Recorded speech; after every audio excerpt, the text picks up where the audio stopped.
Hmm. Es-tu victime, par hasard, hein, es-tu victime du syndrome du hamster?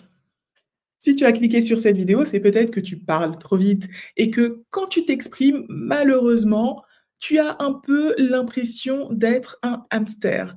Ça veut dire que tu as l'impression de courir contre la montre, tu as l'impression de devoir parler plus vite possible, peut-être pour paraître intelligent ou alors parce que tu es tellement euh, sous le flux de pensée que tu n'arrives pas à te contrôler. Et ça te stresse parce que ça te fait perdre en fait en maîtrise de ton expression. Et peut-être que tu finis comme ce pauvre petit hamster.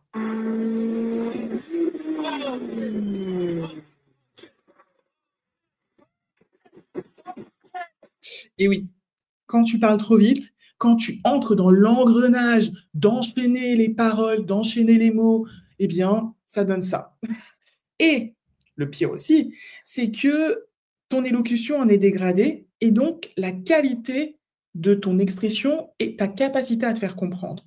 Parce que bien souvent, quand tu parles trop vite, pour ton public, eh bien, ça donne ça.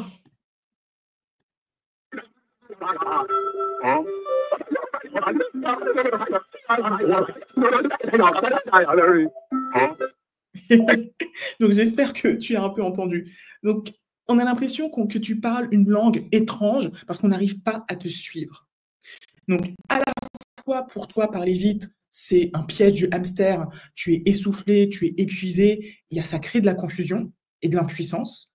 Et chez ton public, ça crée de l'incompréhension, il est perdu et il a l'impression d'entendre une langue étrangère, il n'a pas envie de faire d'efforts pour t'écouter. Donc quelle est la solution? Le problème, c'est pour ça que je crée cette vidéo, c'est que bien souvent, quand vous parlez trop vite, vous avez des solutions inadaptées. Vous pensez que peut-être qu'il faut ralentir le débit, il faut ralentir le rythme, parler plus lentement. Non! Une personne qui parle trop vite ne doit absolument pas penser qu'elle doit ralentir parce qu'elle aura envie de faire totalement l'inverse. Et c'est peut-être ce qu'on t'a déjà dit. Essaye de te calmer, s'il te plaît. Et ça ne marche pas. Tu te rends compte que ça ne marche pas. C'est pour ça que dans cette vidéo, je vais te donner 3 techniques. 3 techniques que tu pourras appliquer juste après cette vidéo au quotidien pour arriver vraiment à parler moins vite, à parler plus lentement, mais naturellement, pas en te forçant à ralentir, parce que peut-être que tu as beaucoup d'énergie ou peut-être que tu as une intensité qu'il s'agit plutôt de maîtriser, pas forcément de réduire. Et je vais t'expliquer tout ça dans cette vidéo. Parce qu'à l'école d'expression donc, que j'ai fondée, eh bien, je peux t'assurer qu'il y a beaucoup de personnes qui sont dans ton cas. Il y a certaines personnes qui parlent trop lentement, d'autres qui parlent trop vite. Et globalement, l'école d'expression, c'est pour les personnes qui veulent bien s'exprimer naturellement au quotidien, à l'oral comme à l'écrit. Donc là, on va surtout parler de l'oral, bien sûr. Et qui veulent maîtriser leur expression. Maîtriser les 3 compétences de l'aisance, le triangle d'or, la clarté pour se faire comprendre, la précision, utiliser les mots fidèles à sa pensée, les mots justes, et la fluidité, parler avec cohérence, donc si tu parles trop vite, c'est gênant, avec une assurance sans perdre les gens. Donc si ça te concerne, si tu sens qu'au quotidien, tu cherches beaucoup tes mots, tes idées sont confuses, notamment parce que tu parles trop vite, donc ça te fait encore plus chercher tes mots et tu commences à bafouiller, etc. Et que tu veux gagner en assurance, en sérénité, en clarté, précision et fluidité, inscris-toi à la masterclass gratuite. Pour t'inscrire, c'est juste sous chaque vidéo YouTube, dans la barre de description. Donc, par exemple, là, c'est une vidéo YouTube, il te suffit de cliquer ici et tu accéderas à la page d'inscription. Et c'est totalement gratuit, c'est un replay, tu as accès juste après et tu peux entrer tes informations ici. Alors, commençons avec la première technique. La première qui est... Non, elles sont toutes importantes, honnêtement. Elles sont toutes importantes, mais ça te demande quand même une évolution personnelle. Il faut que tu aies le déclic. Donc, écoute bien. La première technique, c'est de distinguer ton flux, ton flot de pensée ou ton flux de pensée du flux de parole. Quand tu parles trop vite, les deux sont associés. Vous savez, le cerveau, c'est une machine à penser. On pense parce que au quotidien, ça nous permet d'agir sans se poser 1 milliard de questions. On a des milliers et des milliers de pensées au quotidien, la plupart sont automatiques. Donc, chaque pensée n'a pas non plus une importance exceptionnelle qui mérite d'être exprimée. Le problème quand vous parlez trop vite, c'est que vous balancez comme ça, vous déversez à votre interlocuteur tout ce qui vous passe par la tête, vous passez du coq à l'âne, vous enchaînez les mots, vous enchaînez les mots, et bien souvent, vous suivez votre flot de pensée sans faire un travail d'expression pour avoir une parole, un flux de paroles qui soit plus qualitatif. C'est-à-dire ne pas être dans je balance les mots parce que c'est bien, ça fait intelligent de parler vite et de balancer beaucoup de mots. On va plutôt s'intéresser au contenu de son expression, à la précision des idées. Et j'en reviens en fait à l'étymologie du mot expression, et c'est pour ça que je suis en train de partager cette page. Donc expression, ça vient du latin expressio, extrait en pressant. Donc l'expression, ça part de soi, bien évidemment, ça part de vos idées, de vos pensées. Et c'est génial si vous avez un esprit tellement actif, dynamique et florissant que vous avez plein d'idées à l'esprit. C'est top, c'est génial. Peut-être que vous êtes un peu submergé par ces idées, on va en parler tout à l'heure, dans les 2 prochaines astuces. Cependant, l'expression, c'est il faut extraire en pressant. Il y a un travail pour tirer l'essence, pour tirer le jus de vos pensées, et c'est ça que vous allez offrir à votre public. Il y a un travail, et ce travail-là, il se fait dans votre cerveau. Entre les premières pensées qui viennent et l'expression, il y a un travail comme si on pressait une orange, comme si on pressait un citron pour en tirer le jus de qualité que l'on va donner à boire aux autres. Et si vous parlez trop vite, vous ne pouvez pas faire ce travail. Donc, distinguer le flux de pensée, c'est comprendre qu'on n'est pas obligé de dire tout ce qui nous passe par la tête pour partager ses idées et qu'il y a un travail de choix de nos idées, un travail intentionnel pour développer une expression de qualité. Je ne te demande pas de parler plus lentement, je te demande juste d'arrêter l'automatisme de « Ah ben j'ai des idées qui viennent, donc j'ai des pensées qui viennent, donc je balance », et d'être un peu plus intentionnel dans ta posture pour vraiment choisir les idées que tu vas transmettre. Et tout à l'heure, je vais te donner un outil pour que tu puisses y arriver. OK ? Tu dois, en somme, devenir capitaine de ton cerveau.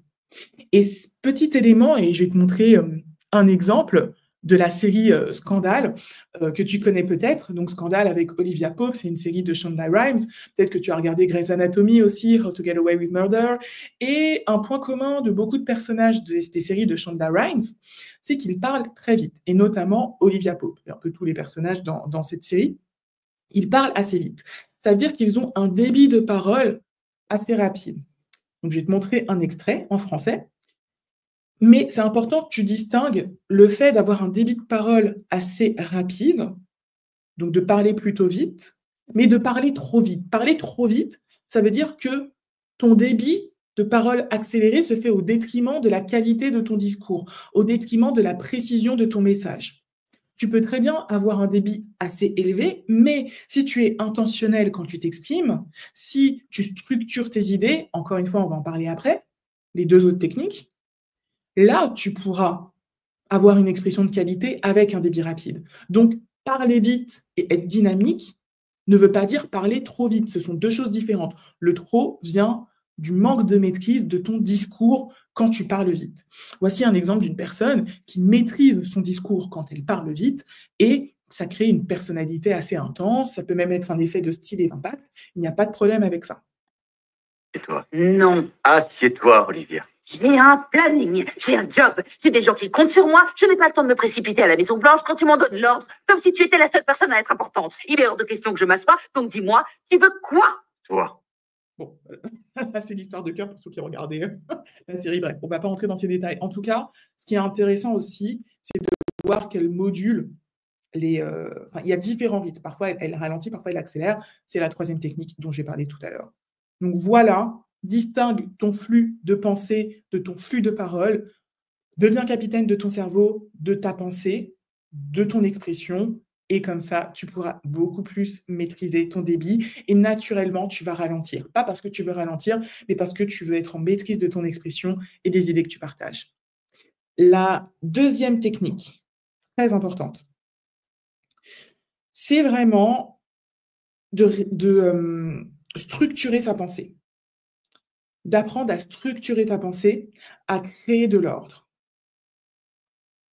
Quand on crée de l'ordre et quand on parle étape par étape, ça implique des temps de pause. Et la première structuration de ta pensée, que tu ne fais probablement pas si tu parles trop vite, c'est de parler en phrases. Et parler en phrases, ça permet d'avoir différentes étapes quand tu parles. Et la technique d'après va t'apprendre à améliorer ton élocution, notamment en lien avec ces phrases. Mais ce que tu dois comprendre avec cette intention de structuration de ta pensée, c'est que tu dois devenir le pédagogue de ta pensée. Ça veut dire que si tu parles trop vite, il n'y a pas de posture d'argumentation, de capacité à argumenter, à bien défendre ses idées, à vouloir expliquer pour que les autres comprennent la pertinence de tes idées. Tu balances juste là ce qui te vient à l'esprit. Donc, tu perds en force de conviction. Donc, développer une posture de pédagogue de ta pensée, ça te permettra d'apprendre à la structurer et naturellement, ça te fera ralentir parfois quand tu vas être en train de structurer et quand tu vas parler étape par étape. Imagine que tu étais dans une équipe de basket. Parce que finalement, l'expression, c'est une relation entre toi et ton public, entre toi et ton ou tes interlocuteurs. Donc, imagine, tu es dans une équipe de basket. Au moment de faire une passe à un autre joueur, tu balances 10 balles à la fois. Boum, boum, boum, boum, boum, boum, boum. Qu'est-ce qui se passe pour la personne qui reçoit? Elle ne peut pas les rattraper. Et c'est l'effet qui se crée quand tu parles trop vite. Donc, la personne, ta pensée, là, elle la reçoit, mais elle ne la comprend pas bien. Elle ne peut pas vraiment l'apprécier. Tandis que si tu prends une balle à la fois et que tu la lances, si tu parles étape par étape, tout d'un coup, c'est un rythme beaucoup plus adapté pour comprendre ta pensée. Et tu peux, par exemple, choisir de balancer une balle toutes les 10 secondes, donc plutôt lentement, ou tu peux choisir de les balancer une à la fois, avec un débit assez rapide, mais il faut tout de même laisser le temps en face à la personne de pouvoir récupérer la balle et de pouvoir la lancer ou s'en débarrasser avant de récupérer l'autre. Tu vois ce que je veux dire? Donc, tu peux avoir un débit un peu plus rapide. Donc, le débit, c'est vraiment la vitesse à laquelle tu parles. Tu peux avoir un débit assez accéléré. Pourquoi pas? Mais débit accéléré, parler vite ne veut pas dire ne pas laisser de temps aux gens pour te comprendre. Et pour ça, tu dois structurer, tu dois parler étape par étape. Et comment structurer ta pensée? Eh bien, il y a 3 étapes. 3 étapes pour que tu puisses défendre tes idées avec structure. Et en suivant ces étapes et en parlant en phrases, tu ne peux que améliorer ton débit, améliorer la qualité de ton élocution. Ces étapes-là, elles sont vraiment détaillées dans la masterclass gratuite S'exprimer avec aisance. Donc, n'hésite pas, si ça t'intéresse, juste en dessous de la description, n'hésite pas à t'inscrire. Mais je vais te les donner rapidement. Quand tu partages une idée, je te conseille de commencer par la présenter dans une phrase simple. C'est la première étape, l'idée. La deuxième étape, c'est de l'expliquer. Plutôt que de partir sur une autre idée, puis ensuite d'en présenter une troisième, puis une quatrième, prends le temps de préciser pourquoi cette idée elle est pertinente, ce qu'elle signifie. Donc d'abord l'idée, puis ensuite l'étape d'explication.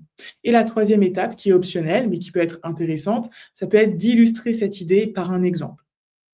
Et donc c'est ce qu'on appelle l'I2E. C'est ce que j'appelle l'I2E, c'est l'outil pédagogique que j'ai créé. Et l'I2E reprend les étapes de l'argumentation, thèse, argument, exemple. Et c'est un outil pédagogique qui mélange effectivement des enjeux de rhétorique, mais aussi de langue française et de confiance en soi, d'élocution, pour que tu puisses bien parler au quotidien.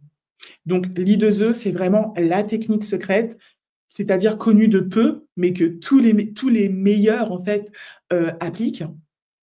Eh bien, cette technique-là, elle te permettra au quotidien de maîtriser ton débit de parole et de maîtriser ton élocution et de ne pas tomber dans le syndrome du hamster, là, qui court, puis après qui tombe. OK? La troisième technique, elle est extrêmement importante, c'est de respecter la musicalité de la phrase. Donc, je vais te présenter un extrait de Pierre Ninet, qui est un acteur français qui a notamment joué à la Comédie Française et aujourd'hui est dans des films un peu plus populaires, mais qui a à la fois cette qualité donc d'être dans une langue et dans une élocution un peu plus riche, mais aussi un peu plus familière et soutenue, comme dans cet extrait. Et pourquoi je te parle de la phrase, de la musicalité de la phrase? Je t'en parle parce que quand on a une élocution de qualité, on respecte la musicalité de la phrase et cette musicalité de la phrase implique des temps de silence. Ces temps de silence naturels, ils vont naturellement, sans vouloir parler plus lentement, te faire ralentir ou te mettre des pauses. Et cela va créer des respirations et faire que tu pourras parler vite, certes, mais pas trop vite. Donc, quels sont les éléments de la musicalité de la phrase? Il y en a 4. Intonation dynamique en début de phrase, intonation descendante en fin de phrase, suivi d'un silence, accentuation des mots importants. C'est les 4 fondamentaux. Et c'est pour ça que dans le programme Aisance de l'école d'expression, les exercices oraux, eh bien, on conseille aux élèves d'enregistrer, de s'enregistrer. Tu peux le faire toi aussi. Donc, tu n'auras peut-être pas tous les outils et toutes les techniques comme les élèves du programme Aisance, mais tu pourras au moins, avec cette vidéo, commencer ton travail. Donc, tu vas t'enregistrer audio, vidéo, si tu veux aussi améliorer ta prestance, au moins audio. Tu vas écouter ton élocution et voir si tu appliques, si tu respectes la musicalité de la phrase. Parce que pour beaucoup, quand vous parlez comme ça, vous enchaînez les mots, il n'y a pas de pause, vous ne pouvez pas parler pendant plusieurs minutes, 10 minutes, même 1 heure à ce rythme. Ça va être imbuvable pour votre public. Donc, comme on l'a vu au tout début, là, ça va être comme on l'a vu ici. Voilà, ça va être comme ça. Donc, vous ne voulez pas que votre expression soit perçue comme ça, reçue de cette façon par votre public. Donc, la musicalité de la phrase, parler en phrase déjà, donc qui est des phrases, que tu enchaînes des phrases quand tu parles, parce qu'à l'oral, vous ne le faites pas trop, et travailler à l'écrit va te permettre de le faire davantage à l'oral. C'est pour ça qu'à l'école d'expression, on travaille et l'oral et l'écrit, parce que les deux sont importants pour bien s'exprimer globalement. Et tu peux faire des exercices de lecture à voix haute aussi, mais l'idéal, c'est plutôt de t'entraîner à répondre à des questions d'opinion en improvisant. Et là, on va lancer la vidéo de Pierre Ninet. D'ailleurs, le contenu est très intéressant aussi pour toi, si tu aimes bien ce qu'on fait à l'école d'expression. Toujours de l'idée de la revanche, de la vengeance, la revanche sur des trucs qui nous sont arrivés dans la vie. C'est vrai que moi, je pense assez souvent à des profs, notamment une prof de français. Je lui ai dit que je voulais être acteur, mais que j'aimais les grands textes, que j'aimais la littérature et que je voulais en faire quelque chose de tout ça. Elle m'avait dit... non, des résultats comme les vôtres, faut pas commencer à trop vous projeter sur ce genre de choses, à pas trop rêver, vous êtes quand même assez médiocre, elle m'avait dit. Et en fait, Donc là, je fais une pause au milieu, comme ça tu pourras écouter avec ce que je viens de te dire à la fin de l'élocution de Pierre Ninet. Pourquoi je te partage? Parce qu'il alterne à la fois une élocution relâchée, détendue. C'est important de comprendre qu'une élocution maîtrisée, une parole maîtrisée, ce n'est pas forcément une parole qui doit être réservée au moment de langage soutenu, professionnel ou je ne sais pas quoi. Absolument pas. Il est en train de parler de façon assez détendue. Il a un langage courant avec beaucoup de familiarité dans sa posture, dans la prononciation de certains mots. Pour autant, l'élocution est de qualité et on entend la musicalité de la phrase, on entend les silences, même si parfois il peut prononcer certains mots assez vite et quand on parle dans un langage un peu plus courant, familier, c'est aussi ce que je fais sur YouTube, on ne va pas forcément articuler et prononcer chaque syllabe avec une ultra distinction, comme il pouvait le faire à l'Académie française, vous voyez. Donc, c'est important de ne pas mélanger et de ne pas associer parler plus lentement à en gros, je me fais chier, il faut que j'ai un balai dans le non, pas du tout. Vous pouvez garder une élocution, une expression maîtrisée et être très détendu. C'est juste qu'il faut que ça devienne plus naturel. C'est le but du programme Aisance. Et cette vidéo va t'aider quand même à avancer sur ton chemin. Et vous voyez aussi qu'il prend le temps quand même de dérouler sa pensée. Il parle étape par étape. J'ai eu l'envie de prendre ma revanche, de lui montrer d'une manière ou d'une autre. Donc là, voilà, un des 4 principes de la musicalité de la phrase, accentuation des mots importants, montrer. Il le répète 2 fois d'ailleurs. J'avais tort. Et en fait, plus le temps passe, plus tu te dis, ça sert à rien, il n'y a pas besoin de montrer, pas besoin de... Voilà, il n'y a pas besoin de montrer. Intonation descendante. Quoi que ce soit. Et d'ailleurs, voilà, Madame Beaujard. Donc là, c'est vrai que ces intonations en début de phrase ne sont pas ultra dynamiques, parce qu'il est dans une élocution conversationnelle. Mais si vous êtes plus dans une situation de prise de parole, là, voilà, soyez peut-être un peu plus dynamique au début de vos phrases, ça va permettre de relancer l'attention. Regardez cette vidéo, je vous souhaite simplement le meilleur et j'ai rien d'autre à vous dire que belle route à vous. Voilà, donc là, vous avez vu un peu les différences, comment ça ponctue, etc. Et c'est important. Grâce à ces 3 techniques, tu seras en mesure de pouvoir enrichir ton élocution, de pouvoir davantage maîtriser ton élocution. Et je t'invite à regarder cette vidéo si tu veux encore plus raffiner ta maîtrise de ton élocution, encore plus maîtriser ton débit, maîtriser les rythmes et avoir une expression orale beaucoup plus riche. Donc, regarde cette vidéo là où elle s'affiche à l'écran et tu vas pouvoir aller encore plus loin pour parler moins vite. Salut! Ah, j'ai un problème. Ciao!